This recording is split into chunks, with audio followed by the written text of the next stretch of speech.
Sí, Buenas profe, tardes, se te escucha profe. bien. Buenas tardes.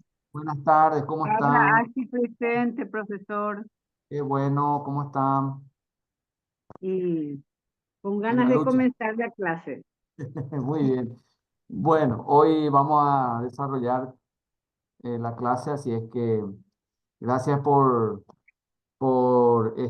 permitirme que mi ayudante me esté reemplazando, ¿verdad? Porque está con algunos temitas laborales acá en el ministerio. Bueno, voy a proceder ya estamos grabando la clase, voy a poder presentar.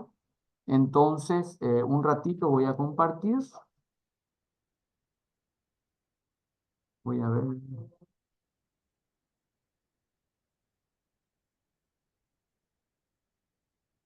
Bueno, ¿se puede ver ahí la presentación?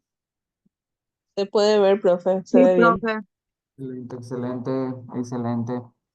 Bueno, hoy vamos a iniciar con un tema muy importante que es del civismo fiscal, ¿no es cierto? eh, a partir de lo que es el concepto propiamente dicho, de lo que es ser contribuyente y nuestra función y nuestra tarea de aportar y contribuir con el sostenimiento del fisco, ¿no es cierto? Si vamos un poco a la Edad Media, perdón, a la antigüedad, vamos a ver que ya el tema de los impuestos y de la manera de tributar, ya lo teníamos en el Antiguo Testamento, ¿verdad? Ya lo teníamos en la antigüedad, donde se pagaba el 10% de todo lo producido al reino para que éste pueda sufragar sus gastos, ¿verdad? Entonces, o sufragar sus necesidades. Entonces ya eso fue evolucionando, fue tomando, digamos, otros ribetes y posteriormente ya se fue monetizando el tributo, es decir, ya tenemos monetizado lo que es, digamos, el pago de los impuestos propiamente dicho. Entonces ahí vamos a hablar un poco del civismo fiscal, es decir, la conciencia ciudadana de pagar impuestos. ¿Ah? Siempre vemos que es doloroso establecer mecanismos tributarios o a veces establecer, digamos, tasas de tributos que hay que pagar, ¿verdad? La famosa dolorosa, como le llaman, ¿verdad?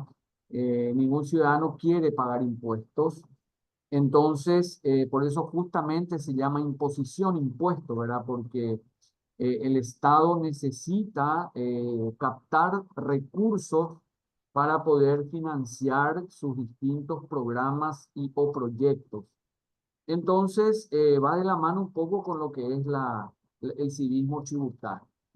Entonces, si vamos a mirar un poco el civismo fiscal, vemos que uno de los roles que tiene el Estado es la de cobrar impuestos y tiene un carácter coercitivo, es decir, no te está preguntando si quieres pagar o no pagar impuestos o si quieres pagar o no pagar tributos, sino que te impone a pagarlo y a tributar al fisco, sea cual sea nuestra corriente del pensamiento, sea cual sea nuestra religión, sea cual sea nuestra ideología, sea cual sea nuestra posición social.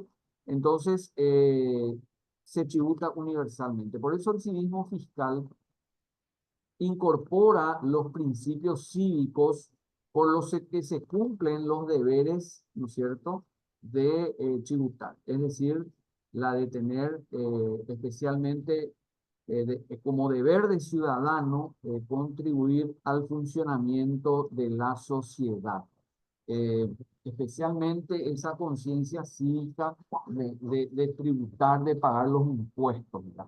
Hay países donde las regulaciones por el incumplimiento del pago de impuestos es muy rígido o de repente tiene unas sanciones muy fuertes al no pagar impuestos, ¿verdad? Hay países donde evadir impuestos, por ejemplo, tiene una sanción tremenda o una sanción bastante considerable.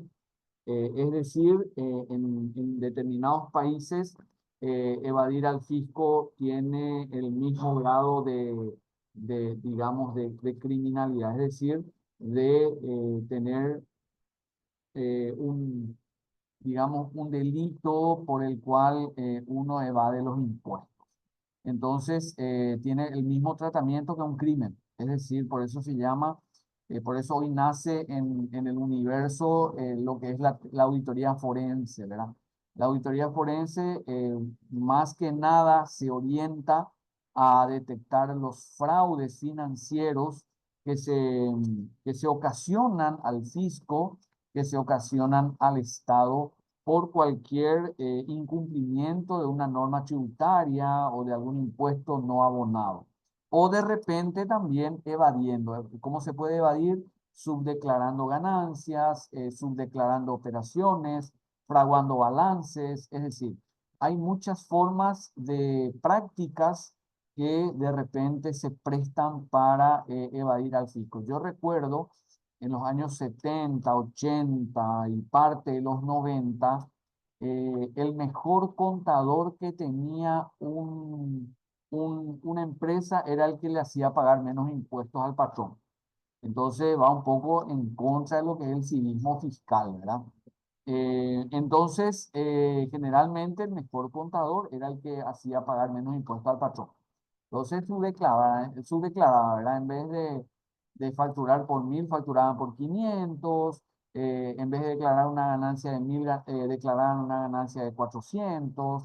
O sea, subdeclaraban todo para pagar menos impuestos. Entonces, eso generalmente era la cultura instalada. Pero luego, con nuevos impuestos y con nuevos controles que hoy tenemos a partir de la administración tributaria, cambia un poco el efecto y cambia un poco el espectro en cuanto a la administración de los ingresos tributarios. Y ahí es donde nace el civismo fiscal, ¿verdad? ¿Y cómo lo podemos definir?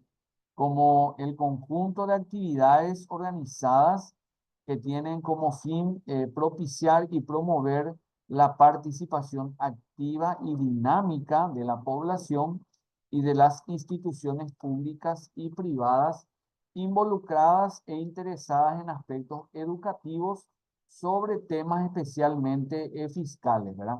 Entonces, esa conciencia colectiva que permite a la ciudadanía promover esa participación activa a través de las instituciones encargadas de administrar este tipo de temas, ¿verdad? Como son los temas fiscales. En nuestro caso, por ejemplo, tenemos lo que antes era la Subsecretaría de Estado de Tributación, el cual administraba todo lo que es la parte de tributos, y también tenemos la Dirección Nacional de Aduanas, ¿verdad? Que era todo lo que es el comercio exterior, el ingreso y egreso de mercaderías en el país, ¿verdad? Entonces tenemos dos tipos de ingresos que provienen de dos fuentes diferentes de transacción.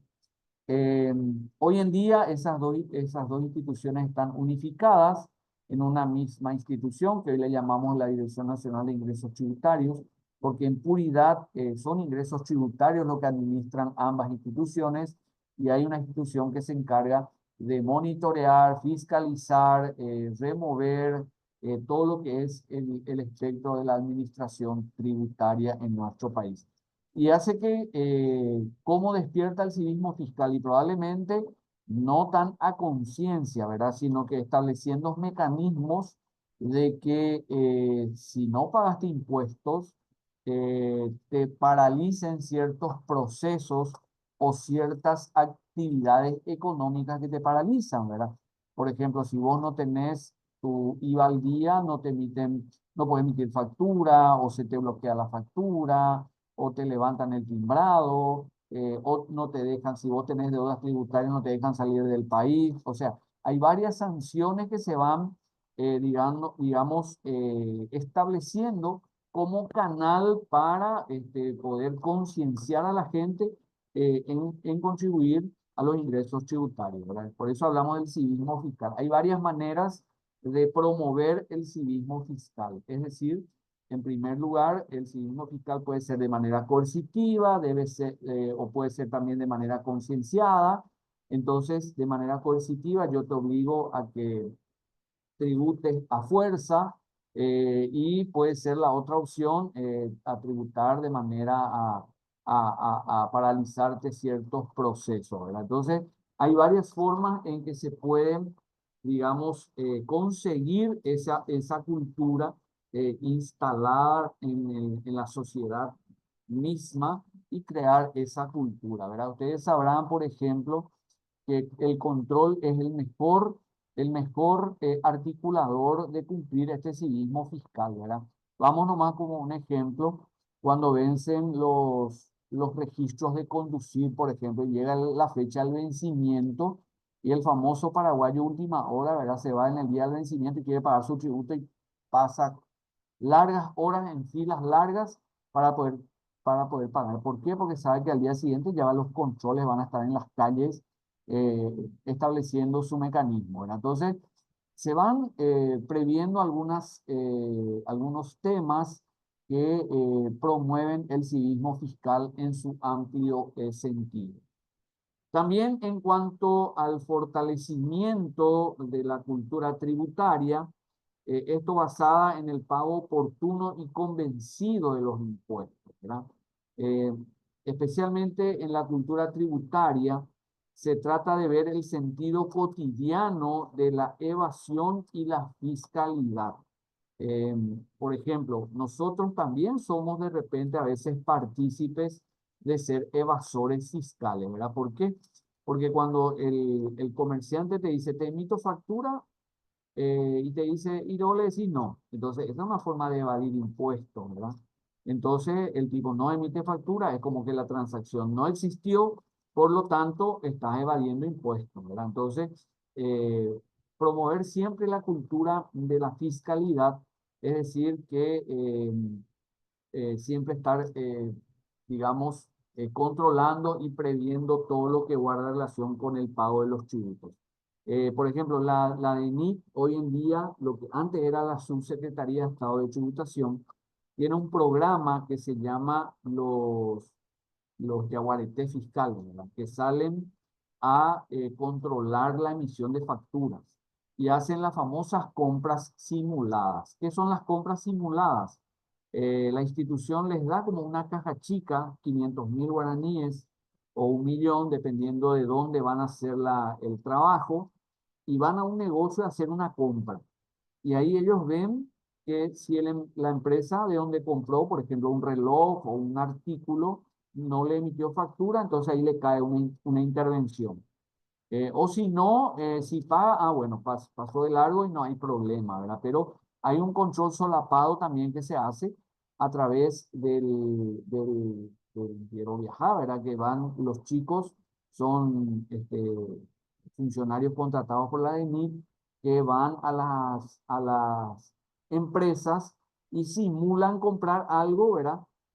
Para ver si la empresa le emite o no comprobante, ¿verdad? Entonces, ir instalando esa cultura tributaria, ya que no constituye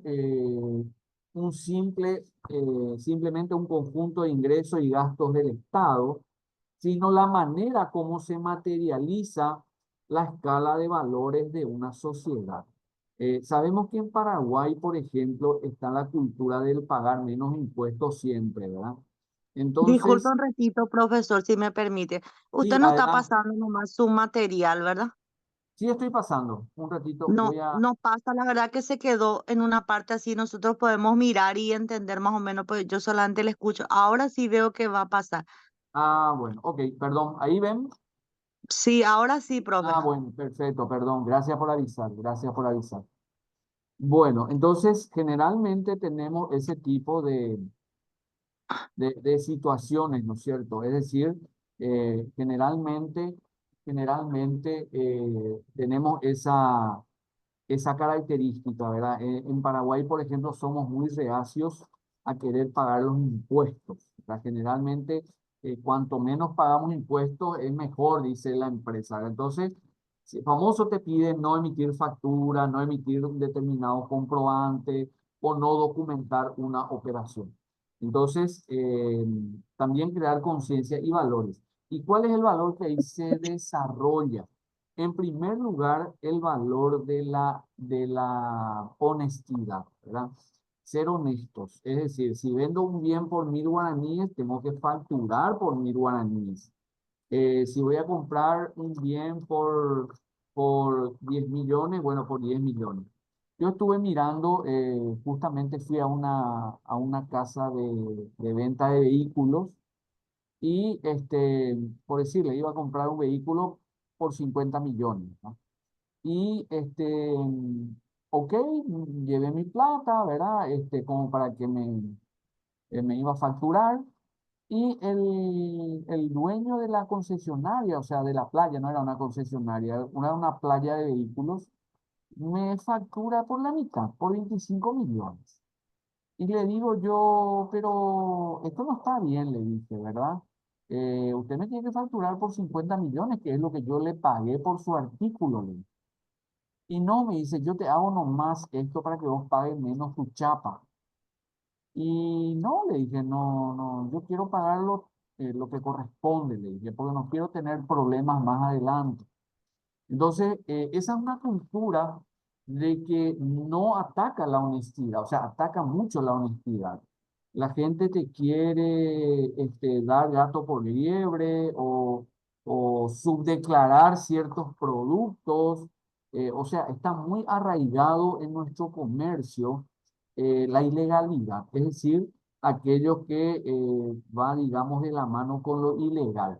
Entonces, es cuestión de ir estableciendo culturas y las culturas a veces pueden ser dolorosas o pueden ser parte de un convencimiento o puede ser también algo que le estemos dando.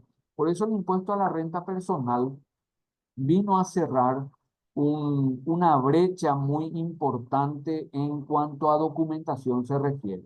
Vos te ibas a un negocio y te querías comprar un reloj, por ejemplo, y te decía, bueno, un reloj, por darle un ejemplo, cuesta 100.000 guaraníes, pero si te facturo es 110. Entonces, ¿qué hacía yo? Bueno, yo quería pagar lo menos posible, entonces le decía, bueno, vendeme sin factura. Entonces me daba sin factura y ahí yo directamente hacía lo que tenía que hacer. Sin embargo, cuando vamos por el tema de la facturación, entonces hoy en día ya la gente reclama la factura porque tiene que declarar su IRP, su impuesto a la renta personal. Entonces ahí es donde tenemos un cierre de todo el proceso del circuito impositivo, donde vos terminás pagando el impuesto que corresponde y facturando como corresponde. Por eso el IRP vino a cerrar ese circuito tan importante que es el de declarar honestamente lo vendido y por el valor que se vendió. Ya no hay forma hoy en día de subdeclarar o decir, no, te hago por la mitad de precio, no para pagar menos IVA, no. Ya no pasa por ahí. Ya hay otros impuestos que si no me cobran el IVA me van a cobrar en la renta, entonces ya a lo mejor voy a pagar más renta. Entonces, son cuestiones que fue regularizando el mismo régimen impositivo. También es importante mencionar que los tributos, en este caso los tributos, tienen las siguientes características básicas. En primer lugar, los tributos se establecen por ley. No hay ningún tributo que se haya creado por decreto del Poder Ejecutivo. Los tributos se crean por ley. Nuestra última ley de reforma tributaria fue la del año 2019, la ley 6.380, que nos habla del régimen tributario ya de la reforma tributaria que tuvimos, ¿verdad?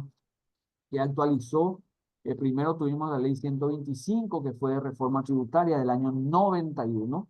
Luego tuvimos en el 2012 la ley 2421, el de reordenamiento administrativo y de adecuación fiscal, que fue, perdón, en el 2003. Y luego tuvimos hoy en día la reforma tributaria, la 6380 del año 2019. Todos, todos los tributos creados son por ley. No hay ningún tributo que se crea por decreto del Poder Ejecutivo. Sí, se puede reglamentar por decreto. Se puede establecer un decreto donde se establecen los porcentajes, se aumentan los porcentajes, o de repente el alcance del tributo, o los contribuyentes, o la manera de hacer el impuesto. Eso se reglamenta a través de un decreto, una resolución, etcétera, etcétera. Pero la creación de un tributo es por ley. Por eso el IRU, por ejemplo, es un nuevo impuesto, que el impuesto de distribución de utilidades se fue creado por ley, ¿verdad? Entonces, el impuesto a la renta a las empresas se universalizó también por ley. Entonces, siempre van a tener que crearse impuestos a través de una ley. Otra característica, que estas leyes son de carácter obligatorio y son coactivos, es decir, te obligan a pagar, son coercitivos, por llamar, es obligatorio, te obligan a hacerlo. Cuando es coactivo significa que te guste o no tenés que pagar, ¿verdad? Coactivo significa que te imponen, que te están obligando a pagar, te guste o no el impuesto. También son exigibles y su incumplimiento es sancionable, ¿verdad? Dicen que en nuestro país los delitos contra el fisco no son muy graves, solamente el castigo es una multa, pero hay países que, como el caso de los Estados Unidos, donde no pagar impuestos o evadir las mismas representan pena carcelaria, ¿verdad? ¿Por qué? Porque, como les decía anteriormente, tienen una pena igual que la de un crimen. También son ordinarios, estos son percibibles de manera regular, es decir, hay una regularidad, se pagan, algunos pagan mensualmente, otros anualmente, otros semestralmente, etcétera, etcétera. Por ejemplo, el IVA se paga cada mes, o se liquida por lo menos cada mes. De acuerdo al resultado del IVA crédito, IVA débito, es lo que se va pagando al fisco la diferencia. El impuesto a la renta empresarial se paga un anticipo allá por abril y después se paga una vez al año. Después tenés el impuesto agropecuario, perdón, eh, el impuesto agrícola, es decir, el impuesto que se paga eh, a través de catastro, ¿verdad? En los municipios. Entonces también se paga de manera anual y así sucesivamente. Las ganancias que son de año a año también se pagan de manera anual. Son pecuniarios, estos se pagan en dinero. Generalmente en nuestro país es eminentemente en dinero, no se puede pagar de otra manera. Entonces, generalmente estamos hablando de impuestos que se van abonando en la medida que se van devengando y nacen la obligación de pago. Bueno, el impuesto inmobiliario, generalmente eso era un impuesto de la administración central, pero con la nueva ley pasó eso a manos de los municipios, es decir, hoy en día el impuesto inmobiliario lo pagan a los municipios y de cada 100 guaraníes, 70 queda para el municipio, 15 va para municipios de menores recursos y el otro 15% va para el Ministerio de Economía y Finanzas. Bueno, en cuanto al civismo fiscal, ¿cómo se clasifican los impuestos? Por ejemplo, pueden clasificarse como impuestos directos, indirectos, federales, estatales, municipales, impuestos sobre las ganancias, el impuesto al valor agregado, el impuesto especial sobre producción de bienes y servicios, etcétera, etcétera. Si vamos viendo, en primera instancia tenemos los impuestos directos. ¿Qué son los impuestos directos? Los impuestos directos son aquellos impuestos que gravan directamente una operación. Por ejemplo, el impuesto inmobiliario es un impuesto directo porque es un impuesto sobre la propiedad. El impuesto a la renta empresarial es también un impuesto directo que se paga, ¿por qué? Porque grava directamente las ganancias, las rentas de las empresas. Los impuestos indirectos son aquellos que se pagan solamente cuando hay consumo o uso del bien o servicio, ¿verdad? Por ejemplo, el impuesto al valor agregado es un impuesto indirecto. El impuesto selectivo al consumo también es un impuesto indirecto. ¿Por qué? Porque se grava de acuerdo al consumo, ¿verdad? O sea, vos pagas el IVA de acuerdo a que te fuiste a comprar el azúcar, los fideos y todos los demás, todos los bienes de consumo, por dar un ejemplo, o por hacer una venta o una compra. Y el impuesto selectivo al consumo también es un impuesto indirecto porque grava el lujo, es decir, el consumo de los productos suntuarios o suntuosos, como ser, por ejemplo, compra de joyas, perfumes, whiskies, etcétera. Entonces, a eso le llamamos impuestos indirectos. Después pueden ser también impuestos territoriales, ¿verdad? En nuestro país al menos no se da mucho esto, pero hay países como el caso de Argentina, Brasil, que tienen impuestos federales, que son, por ejemplo, impuestos, digamos, nacionales. Son los impuestos nacionales. Después tenés los impuestos estatales. Cada estado otra vez tiene su impuesto. Y después otra vez tenés los impuestos municipales. En nuestro caso tenemos los impuestos nacionales, por llamarlo de alguna manera, y los impuestos municipales. Por ejemplo, los impuestos a las mataderías, la recolección de basura, y la publicidad y todo eso forma parte de los impuestos municipales. Pero lo que es el impuesto al valor agregado, el impuesto selectivo al consumo, el impuesto a la renta, el impuesto a las utilidades y todo lo demás son impuestos, digamos, nacionales. Hay otros países como ser, por ejemplo, la Argentina, tenés impuestos nacionales, tenés, tenés los impuestos provinciales que le llaman y también los impuestos municipales, ¿verdad? O de las alcaldías. Entonces, de acuerdo a cómo está conformado el territorio de una nación, también pueden tener este tipo de impuestos. Y también tenés impuestos sobre la renta y el impuesto al valor agregado. Generalmente la renta, como bien dice su nombre, grava las ganancias o las rentas que se puedan, este, digamos, establecer.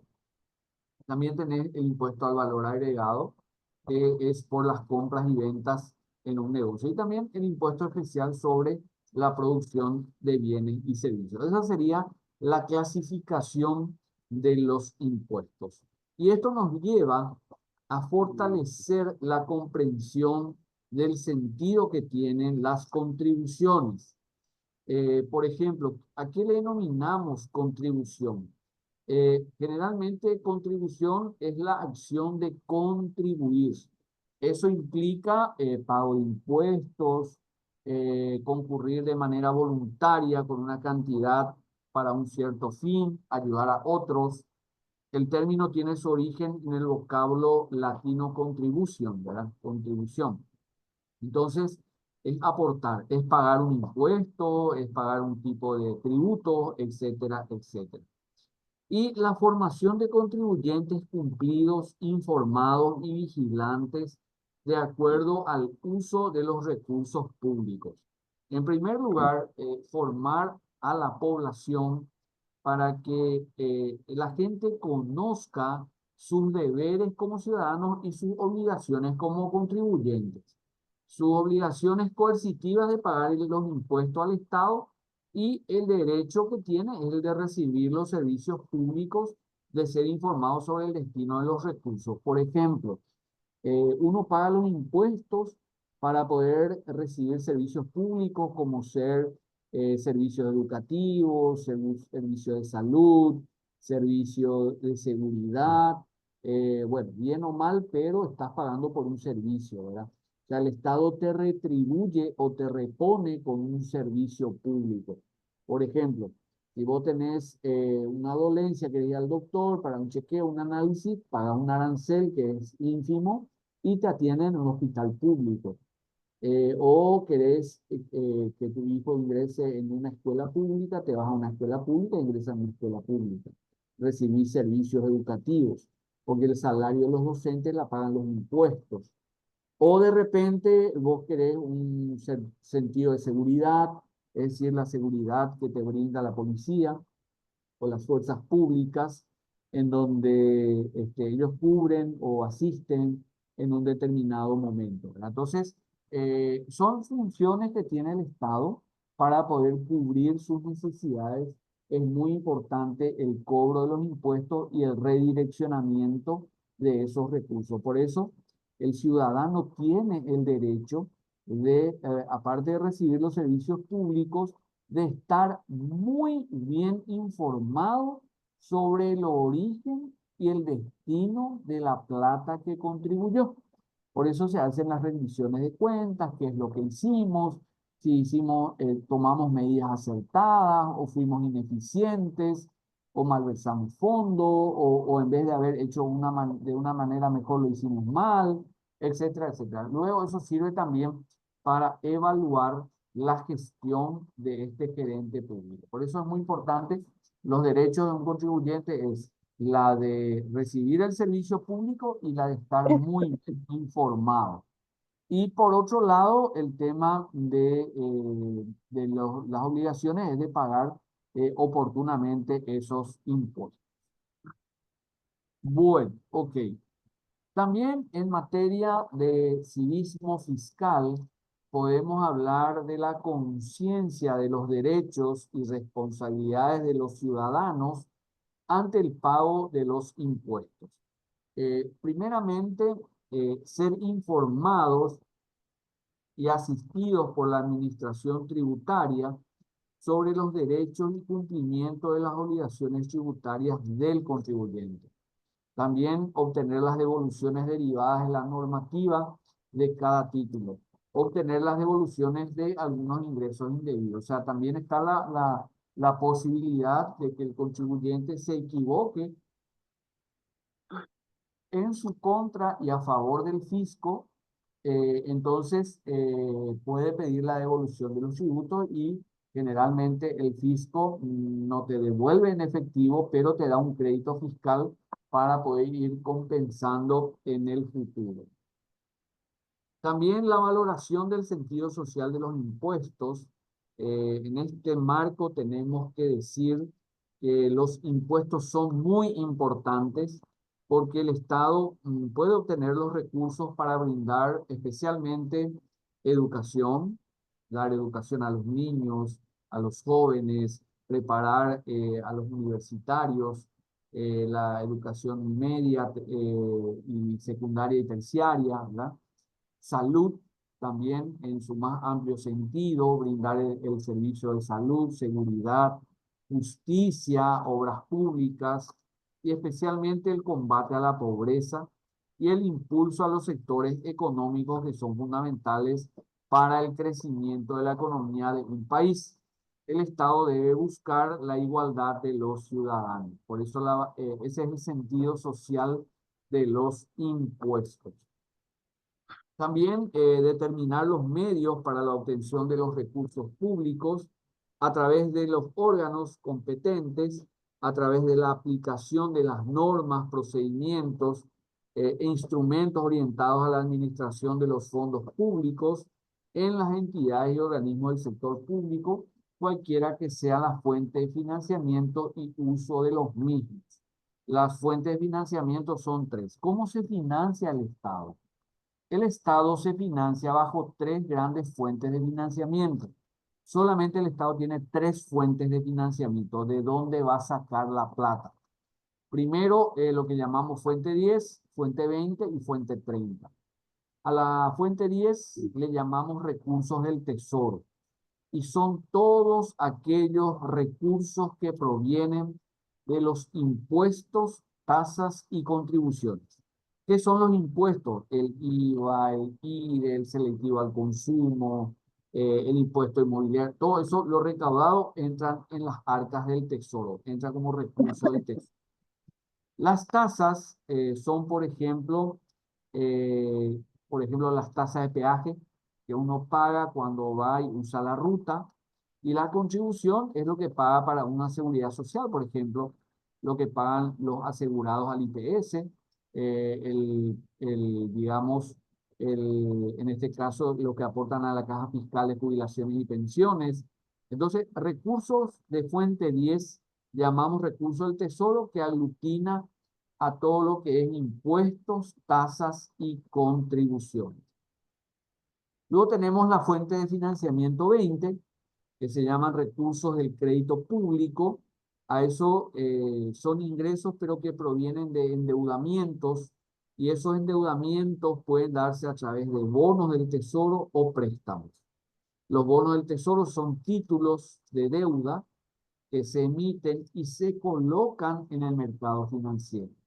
Ahora con que Paraguay logró la primera certificación de ser un país, digamos, con inversión, ¿verdad? Entonces, hoy en día ya tenemos que nuestros bonos valen más. ¿Por qué? Porque hemos obtenido el grado de inversión, nos volvemos creíbles por las políticas públicas y fiscales que se han tomado y que son, digamos, predecibles y son realmente eh, apetecibles para los inversionistas. Entonces, nuestros bonos son muy apetecibles en el mercado internacional. Entonces, los recursos de crédito público, los que provienen de algún endeudamiento, bonos y préstamos.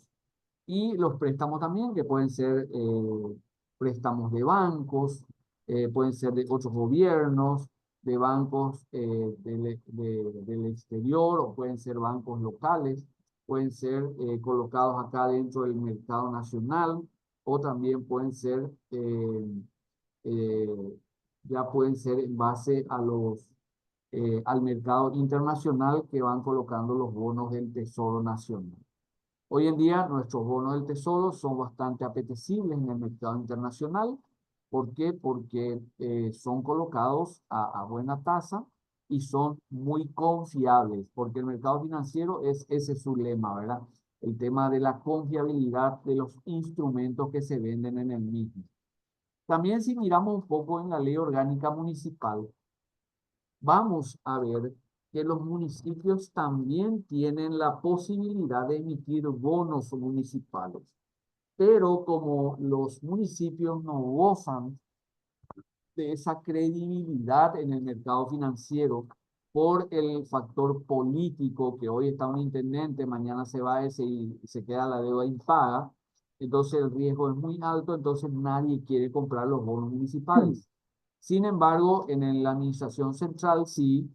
¿Por qué? Porque nuestros bonos gozan de muy buena credibilidad, porque en el estatus de deuda somos unos buenos pagadores en el mercado internacional. Bueno, también valora la importancia de la profesión contable y su campo de actuación. En este marco tenemos que decir que la contabilidad permite administrar la vida financiera de una empresa, de un ente, dando un orden claro y preciso de las actividades, el uso de sus recursos, los gastos y los ingresos que hacen que la organización funcione correctamente. Entonces, la contabilidad permite administrar la vida financiera de una empresa, especialmente que hacen que la misma organización esté funcionando. También el sistema de información, podemos ver los conceptos, componentes, funciones, su enlace como componente del sistema de organización. Un sistema de información generalmente se define como un conjunto de datos que están totalmente entrelazados y vinculados entre sí, especialmente para obtener información y lograr los objetivos de las empresas. Ayuda en la gestión y administración de los datos e información que integran una compañía y le dan un uso correcto y óptimo para el mejoramiento de procesos y operaciones internas. Permiso, profesor. Sí, adelante. Disculpe, buenas tardes. Susana Coba le saluda. Sí, ¿cómo estás? Profesor, Sí, súper bien.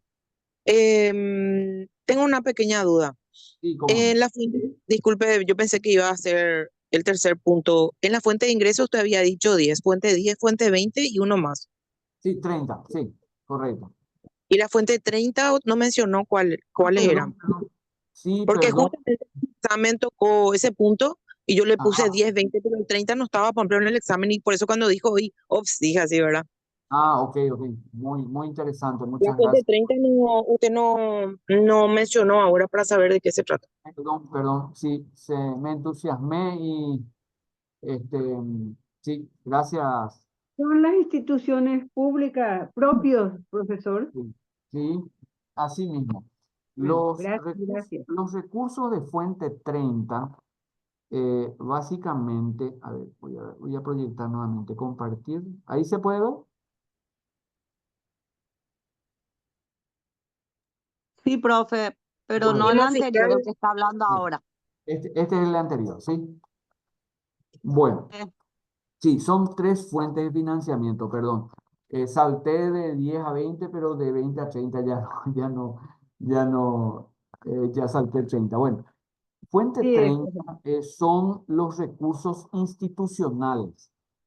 Son también recursos públicos, pero son aquellos recursos que por ley cada institución recauda para sí, es decir, para lo que llaman sus recursos propios. Por ejemplo, cuando usted va a identificaciones para sacarse una cédula o un pasaporte, paga una tarifa, ¿verdad?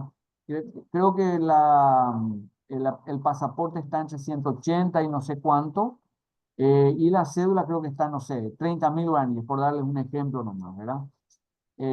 Bueno, entonces ese recurso que usted paga por la cédula o por el pasaporte, eso es recurso propio del Departamento de Identificaciones de la Policía Nacional. Es su fuente 30 que le llaman. Entonces es su recurso propio. Ellos generan eso y van financiando parte de su presupuesto también en función a lo que tenga presupuestado en esa fuente. Por ejemplo, usted va al ministerio o a una escuela pública a inscribirle a su hijo para la escuela. Entonces paga un arancel, lo que llamamos el arancel educativo. Voy a poner un monto, 20.000 guaraníes. Eso va a los recursos institucionales del Ministerio de Educación y Ciencia. O sea, cuando hablamos de recursos propios, estamos hablando de los recursos institucionales que recauda cada institución. No todo lo financia impuestos, eso es muy importante. No todo lo financia Fuente 10, sino que también Fuente 30. Otro caso, por ejemplo, eh, usted va y paga un peaje, ¿verdad? Para los que no están dentro de la APP, por ejemplo, ¿verdad? Eso es recursos propios del Ministerio de Obras Públicas y Comunicaciones. Y así, cada institución tiene un recurso por ejecutar, por cobrar, en la medida en que su ley orgánica le permita cobrar. Es decir, le permita cobrar. Está dentro de sus atribuciones y dentro de sus funciones. Y ahí tenemos que mirar también, y muy importante la pregunta, ¿suelen escuchar ustedes la definición de lo que es un ente autónomo y un ente autárquico, ¿verdad? Suelen escuchar, por ahí dice, no, el puerto o la ANDE es una entidad autárquica. La Universidad Nacional de Asunción es una entidad autónoma. Bueno, en qué se diferencia? Generalmente una entidad autónoma es aquella que puede emitir sus propias normativas, puede generar sus propios estatutos, caso de las universidades nacionales, pero su presupuesto se financia con fuente 10, es decir, recibe recursos del Tesoro. Esos son autónomos. Son autónomos, pero no autárquicos. ¿Cuál es el concepto de la autarquía? La autarquía significa autofinanciación, es decir, que yo no recibo un solo guaraní de los impuestos. Y ahí, por ejemplo, entra la ANDE. La ANDE vende energía a un precio, a una tarifa, y todo lo que recauda es para ellos fuente 30. Entonces, todos esos recursos son de la ANDE y todos esos recursos son para la ANDE, son sus recursos institucionales y no reciben un solo guaraní del Tesoro en concepto de fuente 10. Entonces ahí, cuando solamente recibe 30 y no tiene 10 o 20, entonces es una entidad autárquica, es decir, se autofinancia en su gestión económico-financiera. No sé si quedó claro el concepto de Sí, fuente. quedó claro, profe. Y en el Excelente. caso de aduanas, Sí, aduanas recaudan más de lo que son sus gastos. sí, sí. Hay ahí su ley de creación. Ellos como entidades recaudadoras responden al Ministerio de Economía y Finanzas. Dentro del Ministerio de Economía y Finanzas está lo que llamamos la Dirección General del Tesoro Público, la Tesorería General, donde como una organización es, digamos, el tesorero del Estado, ¿verdad? El cajero del Estado. Bueno, entonces ese cajero del Estado recibe esa plata y lo va administrando, ¿verdad? Pero en este caso, por ley, eso está por ley, la aduana o la DENIC hoy en día recauda lo que tendría que ser para el fisco y ellos deducen un 0,7% de todos los ingresos como recursos propios. Es decir, pasan a ser fuente 30 de la aduana. Entonces, o de la DENIC hoy en día, ¿verdad? Entonces, ahí ellos, lo que se llama en finanzas, hacen una coparticipación, o sea, tenemos una participación de lo recaudado, 0,7 es para mí, dice la aduana. Ya quedan con esos recursos y entran como fuente 30 en el presupuesto de la aduana para financiar los gastos de la misma entidad. ¿Se entiende? Aparte de eso, la aduana tiene varias fuentes de recursos institucionales, ¿verdad?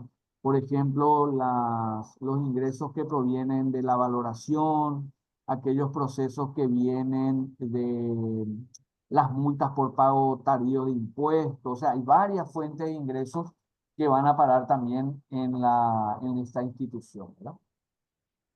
Bueno, quedó claro, ¿verdad? Perfecto, profesor, gracias. Excelente, no, por favor, sin problema. Ok. Entonces hablamos de un sistema de información en donde hay varios datos que están vinculados entre sí, especialmente para perseguir los objetivos empresariales. Esto generalmente ayuda a la gestión y administración de los datos e información que integran una compañía, ¿verdad? Y le dan un uso correcto y óptimo para el mejor proceso de las operaciones dentro de una entidad. Por eso los sistemas de información son uno de los componentes más relevantes del entorno actual de los negocios. Sin un sistema de información es imposible tomar decisiones que ofrecen o que ofrezcan, ¿verdad?, grandes oportunidades de éxito para las empresas, ya que cuentan con la capacidad de reunir, procesar, distribuir y compartir datos de forma oportuna y de manera integrada. ¿A qué llamamos de manera integrada? Nosotros tenemos en el Ministerio de Economía y Finanzas, tenemos un sistema que se llama SIAF, Sistema Integrado de Administración Financiera del Estado, SIAF, SIAF. Y la aduana tiene lo que se llama el SOFIA, el sistema SOFIA, que es un sistema, un software de finanzas aduaneras, SOFIA, digamos. Entonces hay una interrelación entre los sistemas. Nosotros sabemos desde la DENIC cuánta gente declaró su impuesto y de esos que declararon cuánto pagaron sus impuestos. Entonces cruzamos esa información para obtener información oportuna. Lo mismo ocurre con el Marangatú de la SET. Lo mismo tenemos cuántos certificados fueron emitidos, cuántos formularios de impuesto de liquidación de impuesto hay, devengamos el cobro y luego ya viene el cobro efectivo. Entonces sabemos y estamos en línea de quienes, por ejemplo, devengamos 1000 porque 100 formularios fueron generados, pero pagaron 80. Entonces hay 20 a quienes el sistema tributario va a estar, digamos, anulando o paralizándole sus operaciones. Justamente sirve para eso, ¿verdad? Entonces, hay sistemas interrelacionados o integrados que operan de manera, digamos, simultánea para producir información que le permita a los tomadores de decisión hacer un buen uso de esa información. En cuanto también al civismo fiscal, podemos hablar del proceso de conversión de impuestos, de recursos públicos. Los impuestos son generalmente cantidades de dinero que los ciudadanos están obligados por ley a pagar para que la administración pública, el Estado en este caso, sean una entidad autónoma, autárquica, los municipios, dispongan de los recursos suficientes para financiar las necesidades públicas y en una fuente que sirva para financiar el gasto público. Entonces, generalmente, cuando hablamos del civismo fiscal, estamos hablando de los impuestos, de la manera en que el Estado, digamos, le cobra los impuestos a los ciudadanos y la manera en que estos le van, digamos, brindando esa asistencia en el servicio público o también a través de los servicios que le prestan a la ciudadanía, los servicios públicos y la ciudadanía. Bueno, y luego ya, ese es un poco el tema del civismo fiscal. No sé si hay alguna pregunta, algún comentario que quieran hacerlo. Enhorabuena. Lo podemos mirar. ¿Alguna pregunta?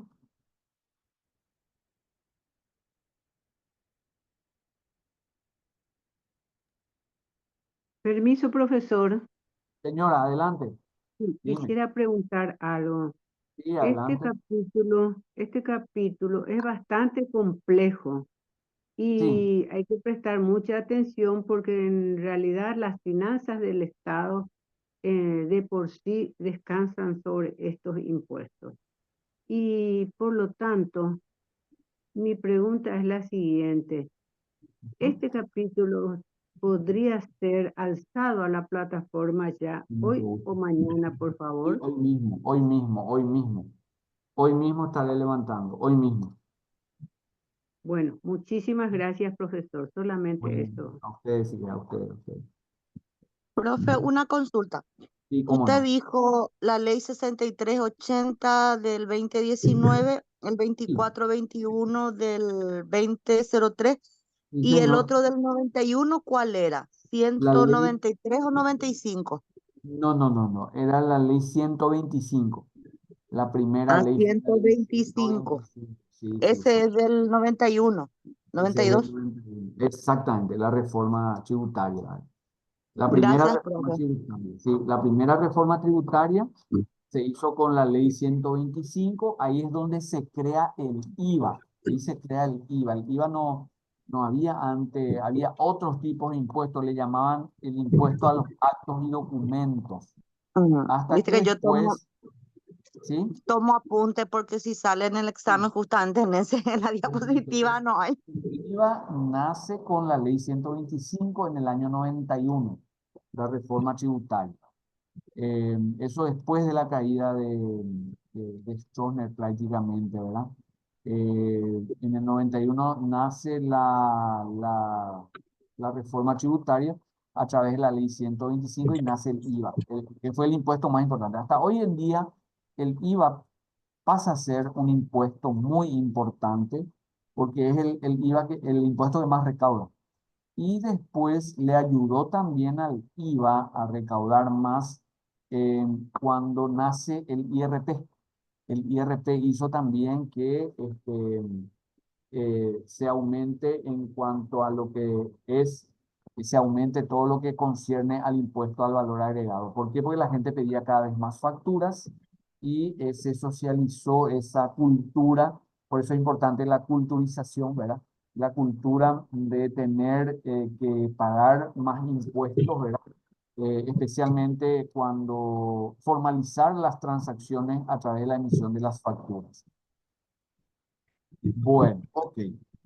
Profesor Dime. Susi Cobán, nuevamente. Tengo una Sí, consulta.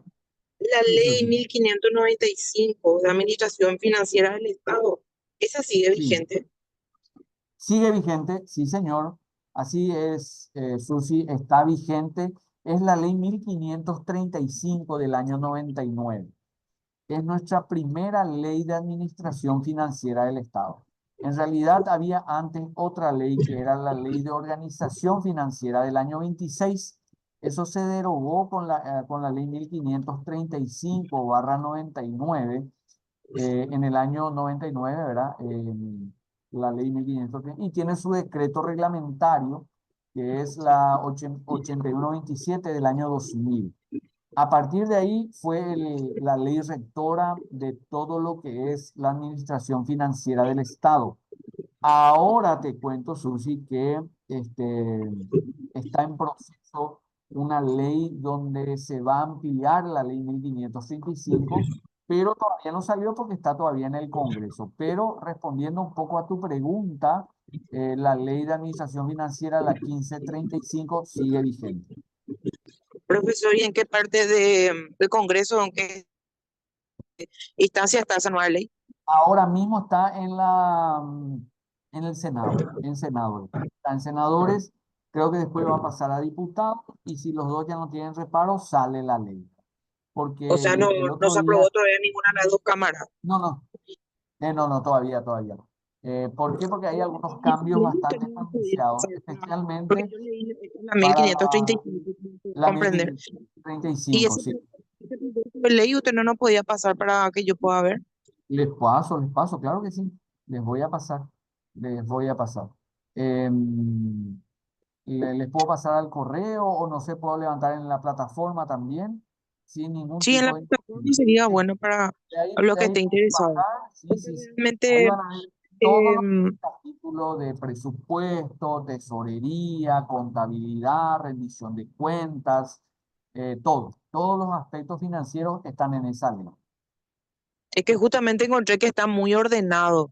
Sí, así mismo. Y muchas veces cuando usted bien quiere explicarnos, ¿verdad? Para que todos comprendamos, pero muchas veces a mí me dificulta, Sí, sí, sí. Entiendo. porque usted a veces para la mejor comprensión Sí, da señor. ejemplos de financiero no del gobierno. Y entonces a veces a mí yo personalmente, ¿verdad? Entiendo. Me confunde un poco. Entonces busqué algo para comprender mejor, ¿verdad? Y esta ley me parece muy clara y muy, Muy bien eh, ordenada, así mismo, Susi, así mismo. exactamente, me parece muy buena. Y Sí. realmente con este pudo comprender mejor lo que usted no, nos explicaba en su clase. Ah, qué bueno, Susi, qué bueno, qué bueno. Les invito a que lean, ¿verdad? Porque es muy interesante.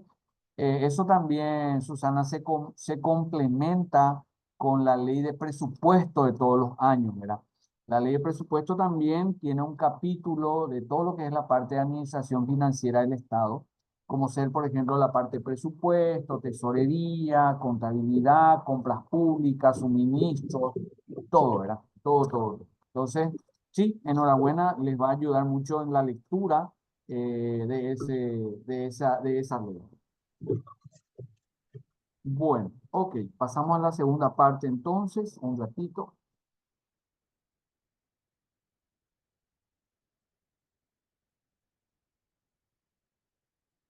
Bueno, ¿se puede ver la presentación allí?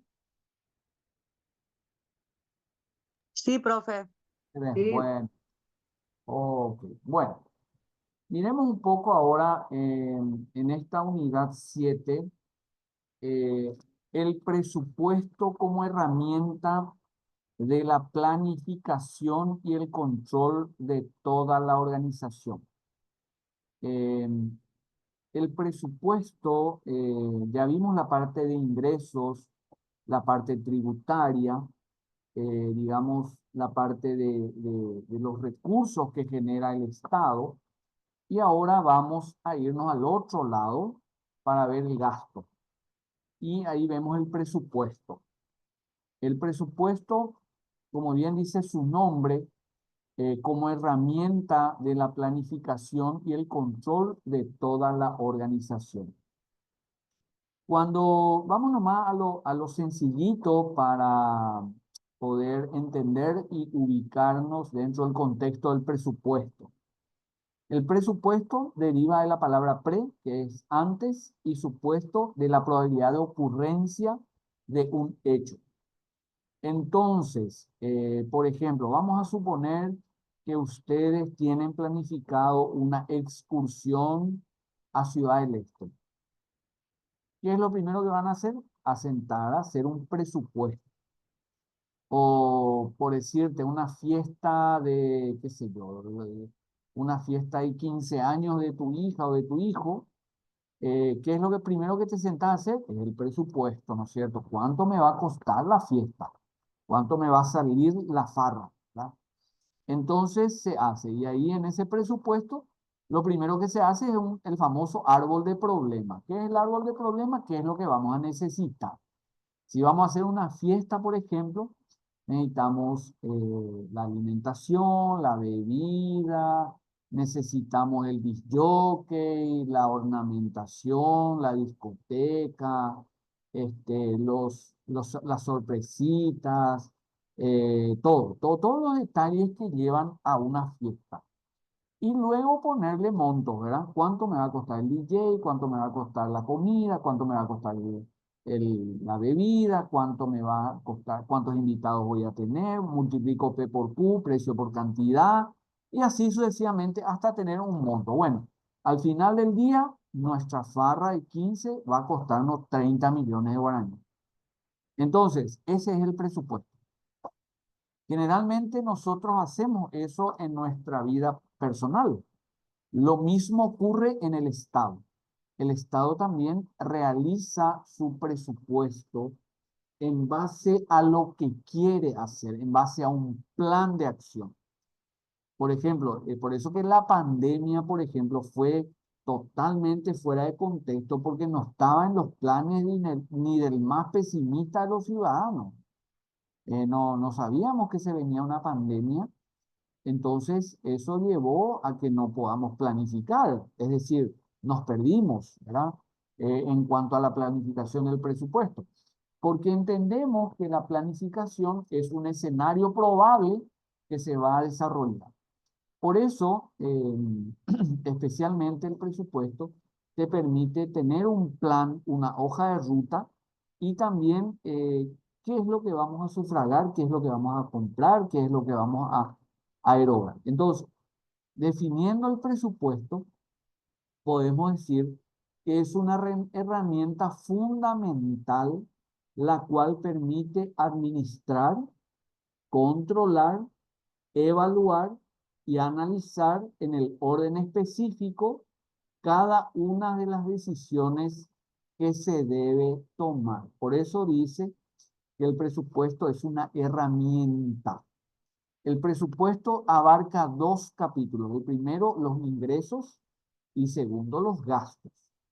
Entonces, ¿qué es lo que voy a gastar? Voy a gastar lo que proyecto ingresar. No puedo yo gastar sin tener la seguridad de cuánto voy a recaudar, ¿verdad?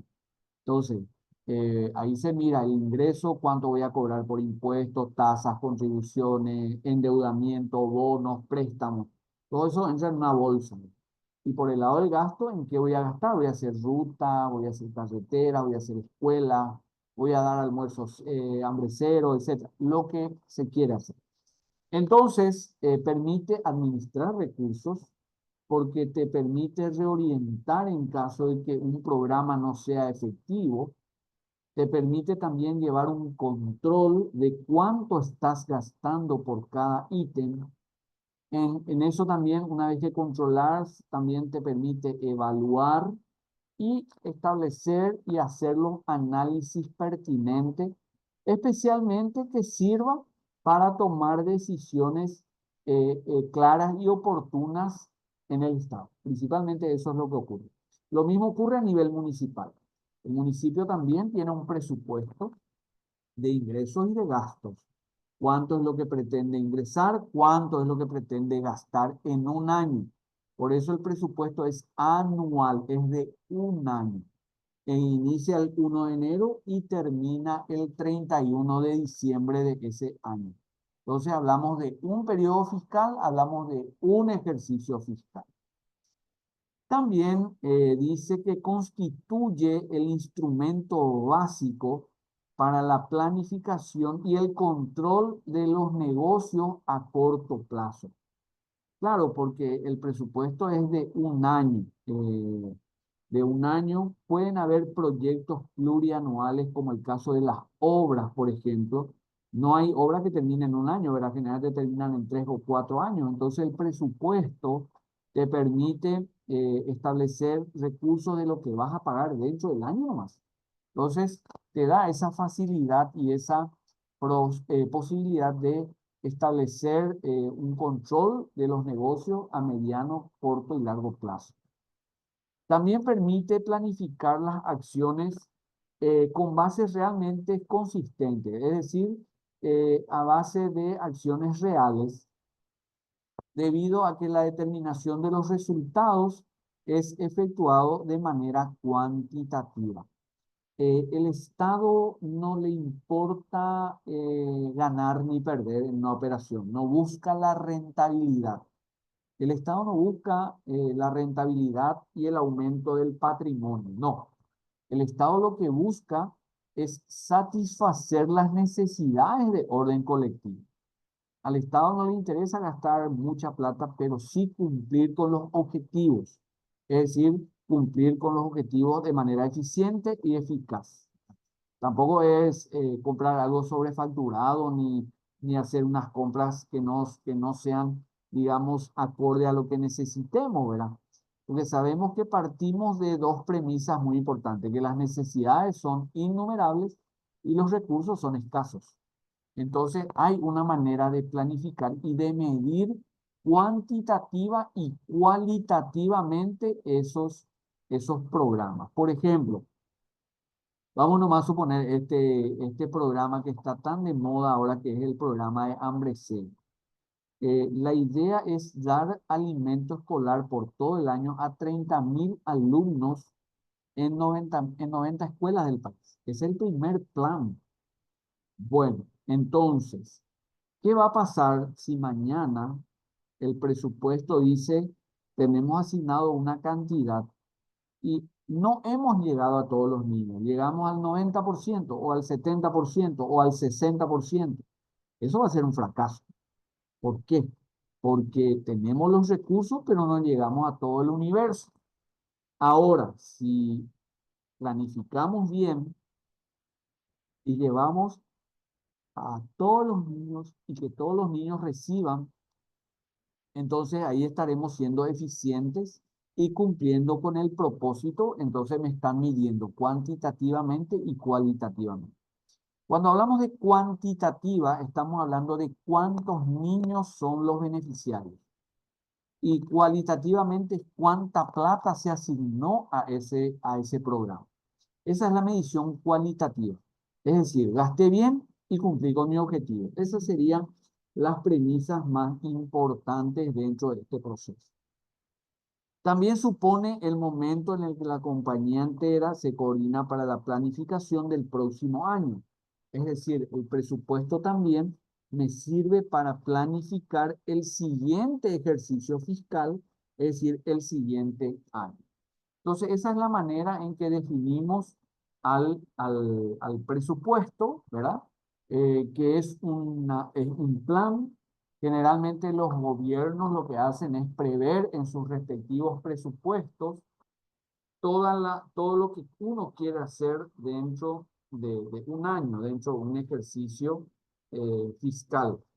Generalmente un ejercicio fiscal, como les decía, va de un año, comienza el 1 de enero y termina el 31 de diciembre. Pasamos ahora a los tipos de presupuestos. Quedó claro lo que es el presupuesto, ¿verdad? Es un plan de gastos, es un plan de ingresos, es un plan que vamos a ejecutar y generalmente se elabora un año antes del ejercicio que se va a programar. O sea, no es que el presupuesto se hace el 31 de diciembre y ya se aplica el 1 de enero, no. El presupuesto ya arranca ahora. Ahora se está trabajando por el presupuesto del 2025. Hasta el 1 de septiembre tiene el mes el Ministerio de Economía y Finanzas para enviar el presupuesto al Congreso.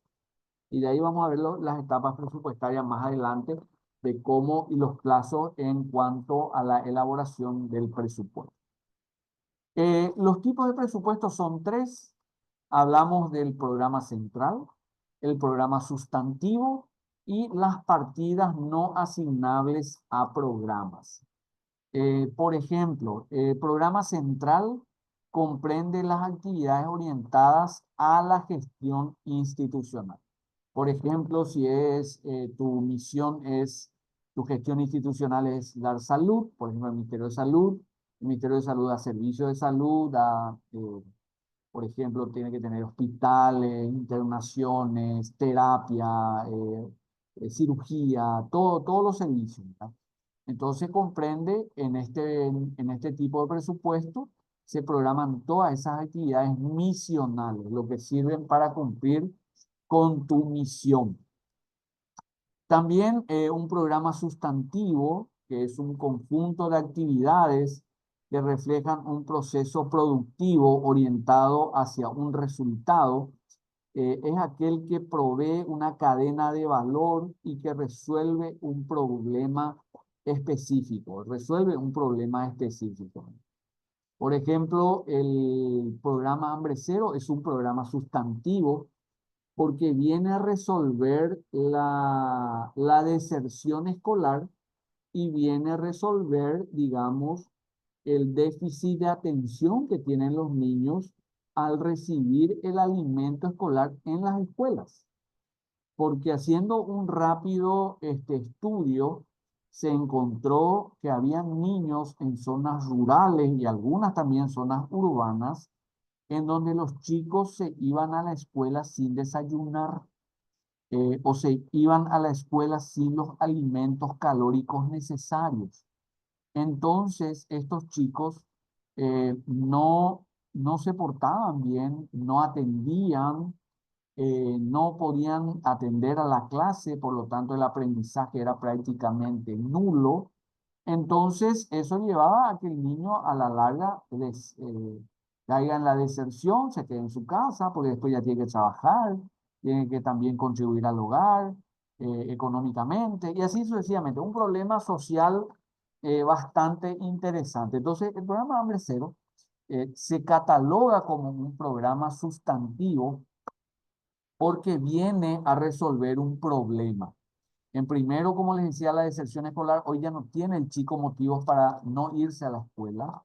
Y dos, que va a tener una optimización en el aprendizaje. ¿Por qué? Porque un chico bien alimentado, bien comido, bien alimentado, va a tener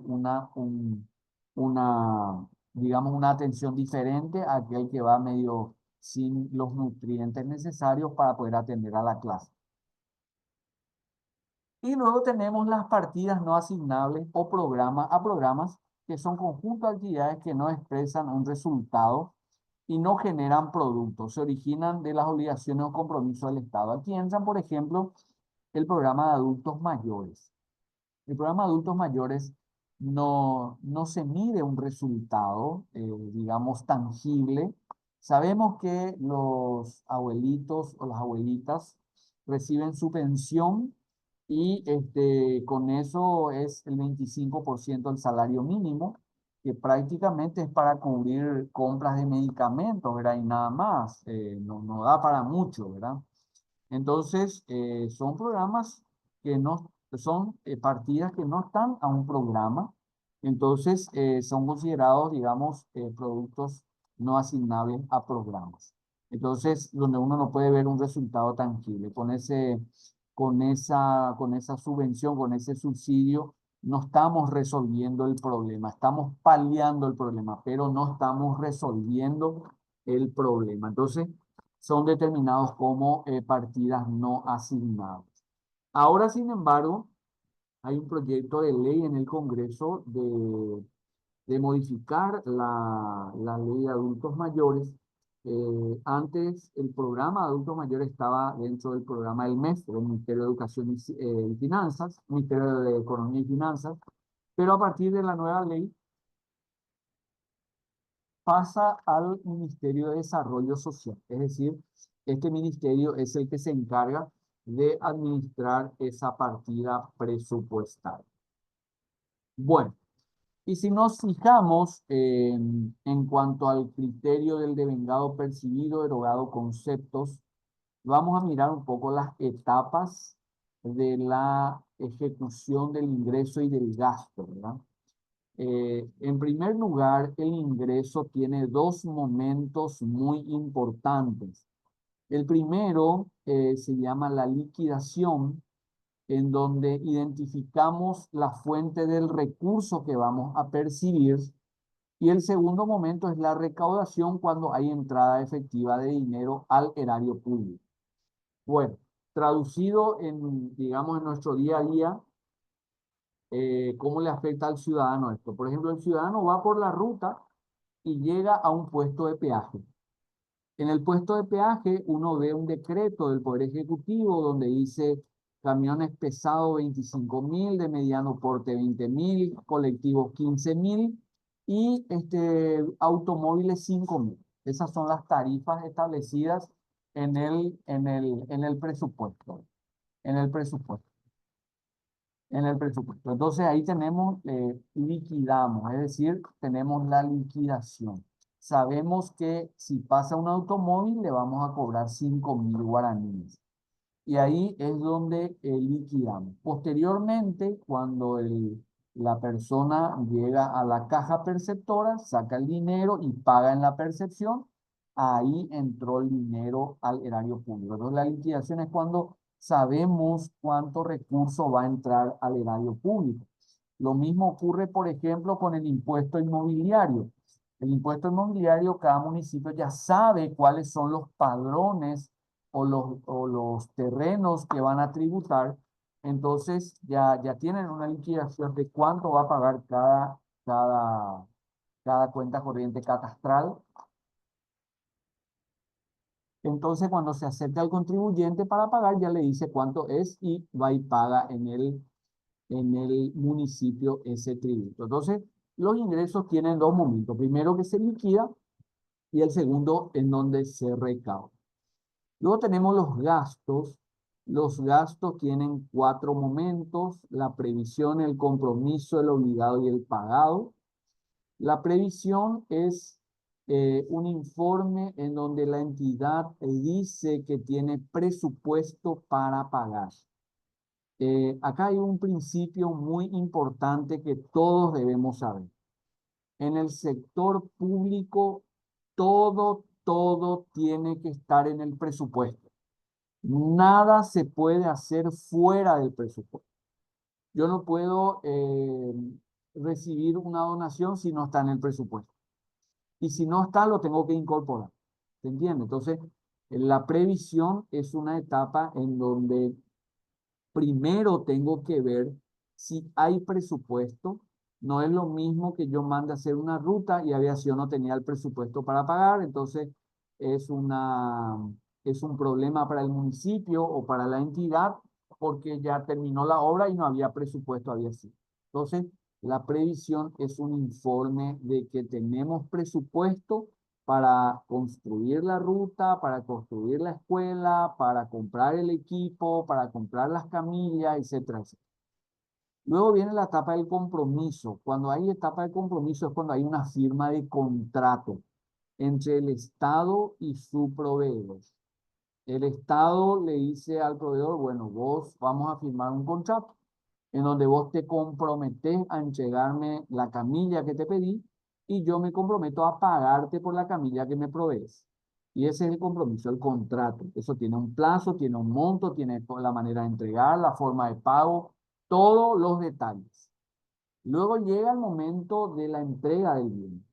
Y si me entrega la camilla que yo pedí en el contrato, bueno, entonces acepto, le doy mi conformidad y procedo a la obligación, es decir, estoy obligado a pagar.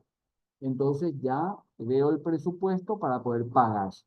Y finalmente el pago, ¿verdad? Que es ya el desembolso del dinero a favor de la empresa que me proveyó el bien o que me prestó el servicio.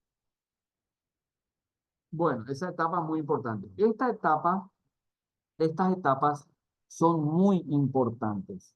Generalmente cuando damos las charlas de buenas prácticas de gestión municipal, decimos que ningún intendente va a ir preso si es que se cumplen con cada uno de estos temas, ¿verdad? Y ahí me van a decir, bueno, ¿y cuándo se da? Bueno, la previsión. Muchos se comprometen a pagar y ni siquiera tienen presupuesto para pagar. Eso es ilegal, no se puede hacer. En el compromiso, en la firma del contrato, firmamos un contrato, pero no lo cumplimos o no lo hacemos cumplir. En el obligado, se nos hizo la obra, pero la obra chorrea todo, no es correcto, entonces no tenemos la obligación de pagar y la gente paga. Entonces ahí entramos en problemas, ¿verdad? Por ejemplo, cuando vos mandás a hacer un tinglado y el tinglado voló todo o se cayó todo y no nos sirve, ¿verdad? Entonces ahí también solemos fallar. ¿Por qué? Porque ahí tenemos en esa etapa del obligado, tenemos la capacidad de aceptar o no la obra que nos están entregando. Entonces es muy importante dar esa amplitud, ¿verdad? De cotejar lo que nos están entregando como provisión de bienes y servicios. Y finalmente el pago, que ya es la cancelación de esa deuda. ¿Quedó claro estas etapas de la ejecución del presupuesto? Sí, profe. Y me hizo Ah, Sí, acordar del examen que yo puse liquidación y era obligado. Y perdí un punto. entiendo, entiendo. Bueno, pero esto entonces va a servir como repaso también, porque probablemente en el final también vamos a poner algo de esto, ¿sí? Ok, bueno, pasamos entonces al siguiente punto. Cuando miramos la planificación estática financiera, eh, podemos decir que una planificación precede a la elaboración de un presupuesto, precede, porque yo tengo que tener bien clara mi hoja de ruta para poder planificar y luego para poder presupuestar. Si yo digo, quiero hacer una fiesta para 200 personas, esa es mi planificación. Después tengo que ver si cierran los números en mi presupuesto, ¿no? Porque, bueno, no cierran, bueno, entonces no va a ser para 250, va a ser para 200. Vuelvo a hacer mi presupuesto. No me cierran los números, bajo mi número de invitados. No, voy a 180. Ahí recién me cierran los números, entonces me quedo con 180. Hasta ahí puedo, ¿verdad? Es lo que me permite mi capacidad potencial de organizar la farra, ¿verdad? Entonces, es lo mismo ocurre en el Estado. Entonces, la planificación es muy importante porque es el proceso de crear un plan de flujo de trabajo con mucha anticipación para ayudar a lograr el resultado que se desea. Por eso es importante tomarse el tiempo para planificar los pasos y recursos detallados que se necesitan para el éxito. Y esta es una tarea pendiente en nuestro país, el tema de la planificación. Paraguay no se caracteriza precisamente por ser un país eminentemente planificador. Es más, nosotros no tenemos generalmente un horizonte muy largo de, de planificación, ¿verdad? ¿Por qué?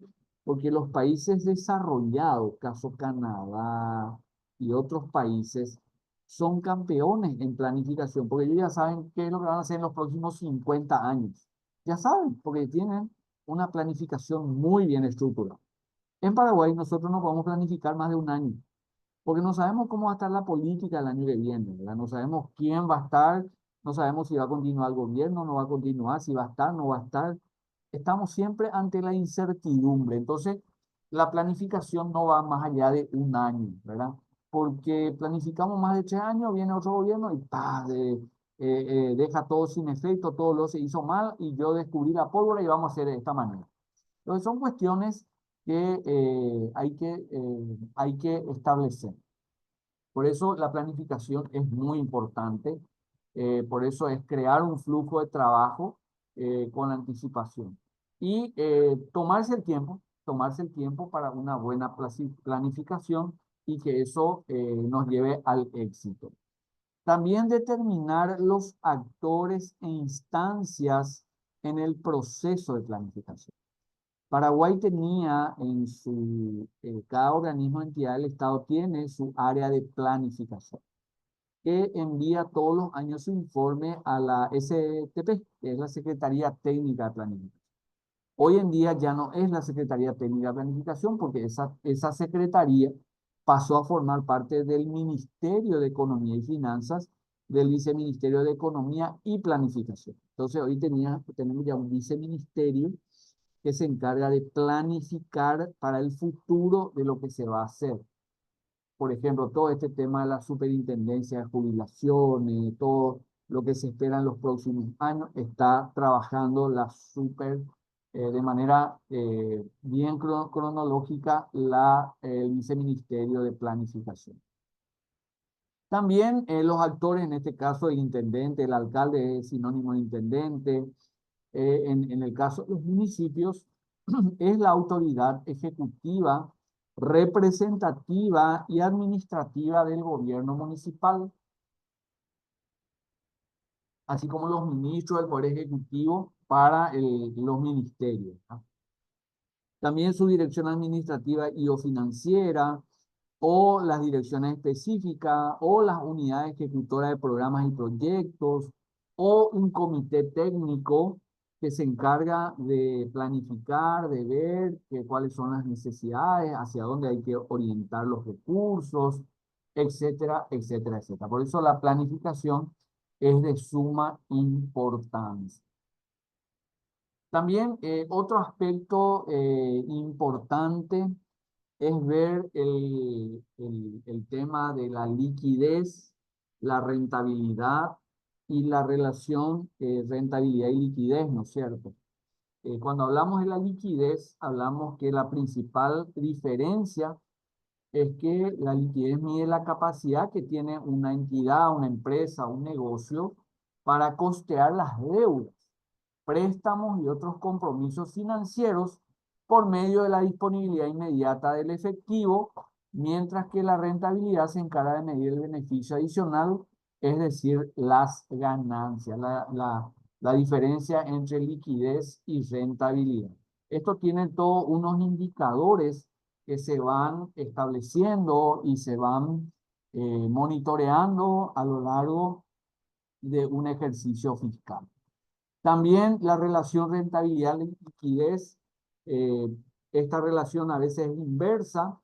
Si existe una disminución de la liquidez, quien tendrá a su cargo como compensación una rentabilidad superior. Si al contrario existe una alta liquidez, es decir, la disponibilidad en dinero es mayor, entonces la rentabilidad de estos casos será menor. Por ejemplo, aquí tenemos que mirar un poco lo que es hoy en día el espíritu de la ley de compras del Estado. Hoy en día tenemos dos leyes de compra. El Estado puede comprar de dos maneras. Uno, a través de la ley 2051. La ley 2051 es del año 2003, que es la ley de contrataciones públicas. Y actualmente tenemos otra ley, que es la ley 7021 del año 2022, que habla de la ley de suministros públicos y contrataciones públicas. Bueno, ¿a qué quiero llegar? Con la anterior ley de compras, el Estado solamente el único criterio de selección para las compras públicas era comprar el menor precio. Si un bolígrafo BIC, una empresa A te ofrece por 2.000 guaraníes, la empresa B por 2.100 y la empresa C por 2.200, entonces se le adjudicaba la provisión del bolígrafo BIC a la empresa A porque es la que menor precio estaba ofertando. Y en ese contexto, de repente, como el precio más barato no era el BIC, era un bolígrafo chino que vos abrías y ya no escribía, o sea, no servía. Entonces, vos comprabas barato, pero mal, ¿verdad? Porque comprabas el bolígrafo y el bolígrafo no te servía, porque al querer escribir, no se deterioraba, ya no escribía, se endurecía toda la tinta, ya no servía. Entonces, hoy en día, con la nueva ley de suministro, eso se rompió. Es decir, el Estado no compra por el más barato, sino compra el que más economía le da y aplica lo que se llama el valor por dinero. ¿Qué es el valor por dinero? Probablemente si vamos a comprar el bolígrafo chino que cuesta 1.500 guaraníes, voy a comprar el menor precio y me va a servir un día. Y después al día 2 ya no va a servir. Entonces compré barato pero mal, no me sirve para escribir. Sin embargo, si me voy a valor por dinero, voy a comprar el bolígrafo un poquito más caro, pero que me va a durar en el tiempo. Entonces, en vez de comprar 10 bolígrafos chinos, probablemente voy a comprar 2 bolígrafos Bic. Entonces, me va abriendo la ley determinadas situaciones que me permiten no solamente ver el mejor precio, sino la durabilidad del bien en el tiempo. Entonces, voy a hacer compras eficientes. Ustedes suelen escuchar lo barato sale caro, generalmente. ¿Y por qué? Porque compramos barato, pero no sirve. Sin embargo, comprar, digamos, valor por dinero, pagar un poquito más por el bien, pero que me va a durar mucho más, entonces estoy comprando económicamente y de manera eficiente. A eso Profe, apunta. Sí, disculpe, ¿podría sí, repetir la ley que dijo, por favor? sí. La ley 7021. La ¿Y ley la 70, otra? y la otra es la primera ley, es la 2051. La 2051 es del año 2003. Es una ley un poco vieja, ¿no? ¿Se Gracias, entiende? profe. Sí. La ley 2051 es la primera ley de contrataciones públicas. Esa establecía que el criterio que definía la compra del Estado es el valor más barato, o sea, el precio más barato. Es el que definía el valor o sea, la adjudicación de un bien, ¿cierto? Sin embargo, de, cuando hablamos de la nueva ley 7021, estamos hablando de que ya incluye otros criterios, ya no solamente el menor precio, sino el valor por dinero. Es decir, cuánto puedo comprar un poco más caro, pero que me va a durar en el tiempo. Entonces, son dos leyes que tienen distintos criterios para poder otorgar digamos, otorgar y adjudicar a una empresa. Bueno, entonces, la relación entre rentabilidad y disponibilidad, es decir, cuando hablamos de la manera en que el Estado está gastando sus recursos financieros. A grandes rasgos podemos obtener la rentabilidad de una entidad restando los ingresos totales a la inversión. Generalmente rentabilidad viene dado de los ingresos totales, cuántos son los que provienen de una inversión. Todos podemos calcularlo de forma de porcentaje de fórmula sobre costos totales sobre ingresos. Por ejemplo, podemos hallar los ratios de solvencia, podemos hablar de los activos, de los pasivos, etcétera. Entonces, ahí es donde nos quedamos un poco con esa situación, digamos, de predecibilidad dentro de lo que son los presupuestos. También, para redondear un poco la parte de presupuesto, y antes de cerrar y abrir las consultas o el debate, quiero decirles que generalmente el presupuesto nace en cada organismo y entidad del Estado. Cada organismo y entidad del Estado, llámese Presidencia de la República, Vicepresidencia, Ministerios, Gobernaciones, municipios. En el caso de los municipios, los presupuestos no pasan por la ley de presupuesto. La ley de presupuesto pasan las entidades de la administración central y las entidades descentralizadas. Pero el caso de los municipios no pasa por el PGN, no pasa por el Congreso, sino que la Junta Municipal es la encargada de aprobarle a cada municipio el presupuesto correspondiente. Entonces, el intendente envía a la Junta Municipal su presupuesto y este le aprueba para ser ejecutado. Ahora, el presupuesto no es una herramienta rígida. ¿Qué significa eso? No es que lo que me autorizó la Junta o el Congreso no se pueda modificar. Claro que sí se puede modificar. Y ahí es donde tenemos dos figuras en la ley misma, ¿verdad? En la ley de administración financiera. La primera, que es la modificación presupuestaria, que puede ser de dos maneras: a través de una reprogramación o a través de una ampliación presupuestaria. Una reprogramación presupuestaria es cuando, digamos, restamos de un rubro para llevar a otro. Por darles un ejemplo, restamos de alimentos para llevar a medicamentos, o restamos de combustibles para llevar a medicamentos. O sea, esa es la reprogramación.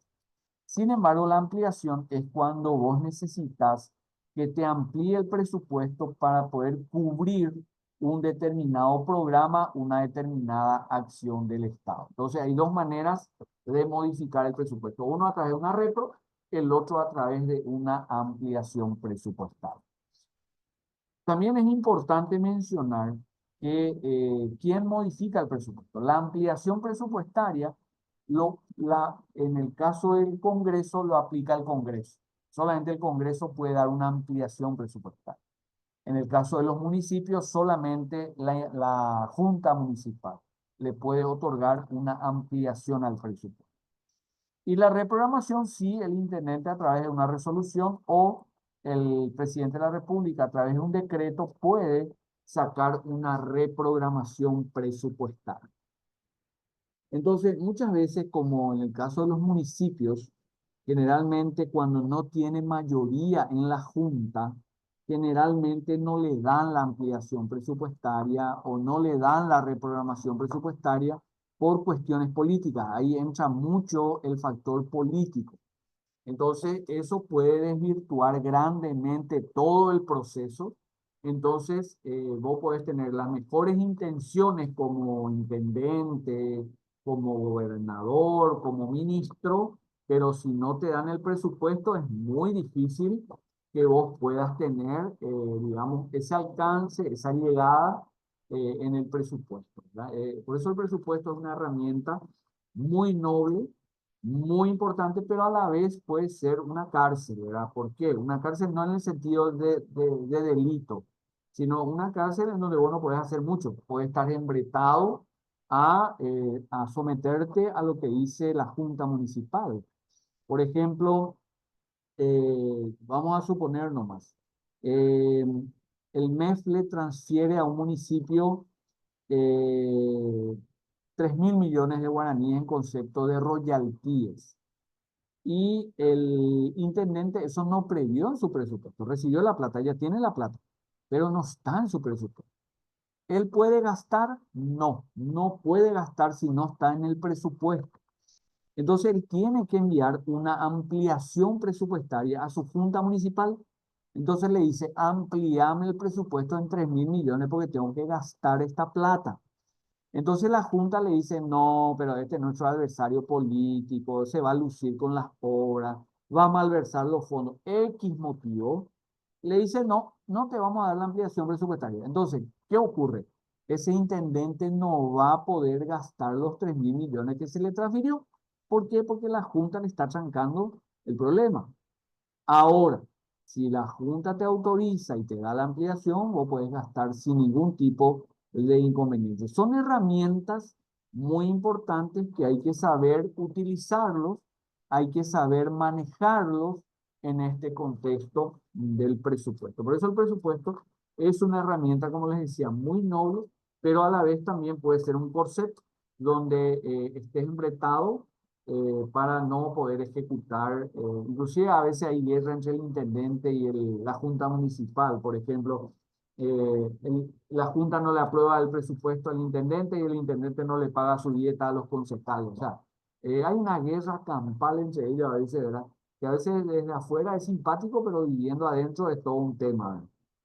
Entonces, esas son cuestiones que hay que mirarlo con mucho detenimiento para poder sacar un juicio de valor y establecer los mecanismos de registro.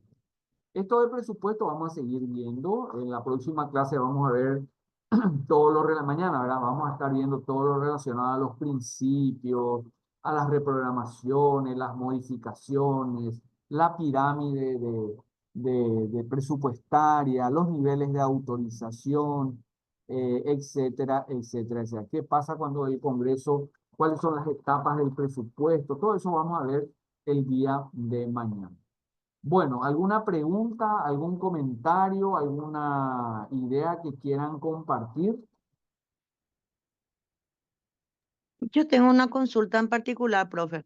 Adelante. Acá veo unidad 7 dice, ¿verdad? Pero yo tengo 6 nomás y no me salté ni un solo día. El primero no copié porque tengo la mano fracturada, ¿verdad?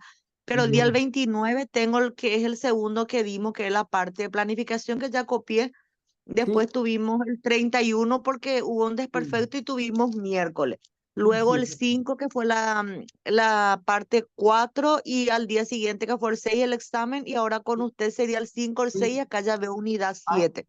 hay un error, mi querida Irma. Tenía que ser 6 este que dice 7. Ah, yo Voy a pensé que me corregir. faltaba alguno y Sí. por eso No, nomás no, le no. consulto, profe, disculpe. Gracias por apuntarme, Irma, porque voy a cambiar antes de subir al Classroom, ¿sí? A la plataforma. Sí, porque de repente pues nos confunde porque me falta entonces uno, digo yo, y por eso nomás, Sí, profe, entiendo. disculpe. Entiendo perfectamente. No, no, por favor, por favor. Bueno, alguna pregunta, comentario, reflexión.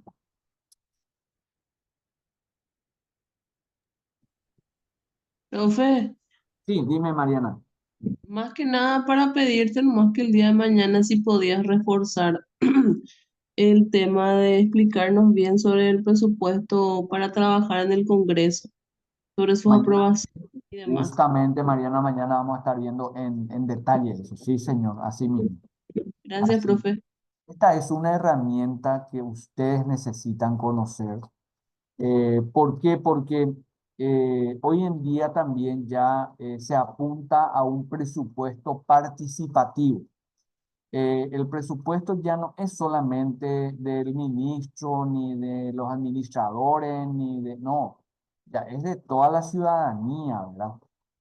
¿Por qué? Porque inclusive sobre el presupuesto asignado, el presidente de la República como administrador de los recursos públicos, por la Constitución Nacional, por el artículo 282, de la Constitución Nacional, debe rendir cuentas al Congreso y a la Contraloría General de la República sobre los recursos que se le dio y qué hizo con esa plata, ¿verdad? Eso básicamente lo que se hace, ¿verdad? Entonces, claro, claro, Mariana, mañana vamos a estar viendo con mucho detenimiento lo que es el presupuesto general de ingresos y gastos de la nación. En nuestro país el presupuesto es anual, es decir, comienza el 1 de enero y termina el 31 de diciembre. No tenemos el mismo caso, por ejemplo, que el de Uruguay. Uruguay, por ejemplo, el presidente que entra por 5 años, entra con un presupuesto de 5 años. Lo único que hace es ir modificando si es que ocurre alguna necesidad, ¿no es cierto? Pero generalmente el presupuesto es quinquenal, es decir, por 5 años.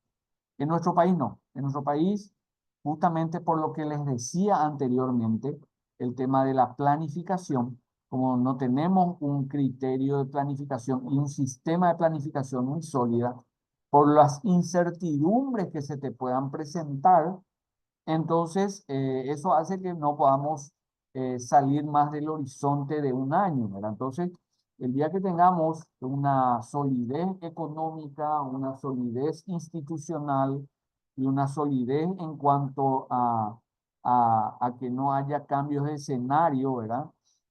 Vos proyectas algo y mañana no sabes qué escenario político vas a tener, ¿verdad? Entonces, generalmente el que está construye la ruta y el que viene después suspende esa construcción de ruta y hace lo que él quiere con la ruta, ¿verdad? O hace otra ruta, ¿verdad? Entonces, generalmente no tienen continuidad las políticas públicas, porque el presupuesto generalmente abarca más de 1, 2, 3 años, pero no podemos planificar, no podemos presupuestar por ese motivo, ¿verdad? Por la incertidumbre política, entonces, por la inestabilidad política también. Entonces, es un factor que incide, pero grandiosamente en lo que es el presupuesto. Y otro aspecto también muy importante. El presupuesto se aprueba por ley de la nación. No hay un presupuesto que se apruebe por decreto, no. No.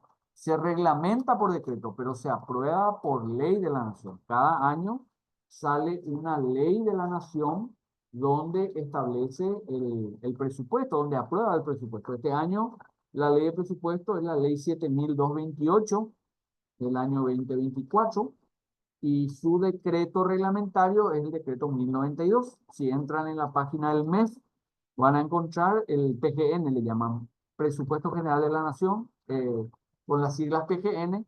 Pueden entrar en la página del MEF y ahí hay mucha información, mucha ley, mucha información que ustedes pueden utilizarlo. Entonces, pueden ir entrando en la página del mes.gov.pi para poder tener más información y más leyes. Bueno, ¿alguna consideración más? También, profe, muchas veces lo presupuestado no es todo usado, o sea, no es todo ejecutado en el año. Y también se hacen bastante recortes muchas veces en áreas donde tendría que apoyarse más. Pero yo solo que veo, por ejemplo, con respecto a los presupuestos, muchas veces se hacen recortes donde Sí. no en salud, por ejemplo, o educación, donde tenía que potencializarse más y hacer recortes o a eso que tú no ejecutaron todo, por ejemplo, hacerle a ellos el recorte para que ejecuten todas sus obras que le quedaron y apoyar más en otro lado en vez de hacer los recortes. Así mismo, Irma, así mismo. Y a veces es exactamente. ¿Y por qué se da eso, Irma? Porque el presupuesto es un plan de gastos, o un plan de ingresos y un plan de gastos. Entonces, como es un plan, puede que ocurra o puede que no ocurra, ¿verdad? Entonces, a veces estamos muy limitados por los recursos que generamos, ¿verdad?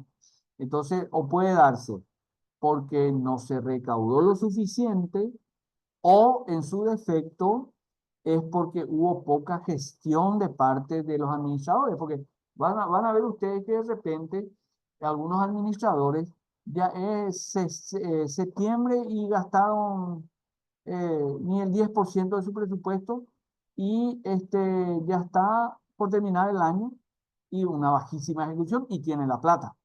Entonces, algo no está También, profe, fallando, es porque una gestión. también porque muchas veces se cambian los administradores. Por ejemplo, se cambia de ministro, se cambia de ponerle intendente, cayó este, se le saca, se le imputa o lo que sea.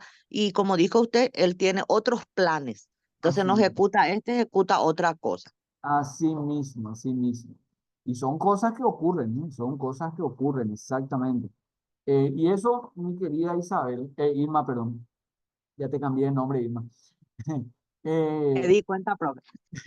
perdón. Eso generalmente ocurre porque me gustaría que después investiguen también ustedes. A mí me gusta mucho ser autodidacta.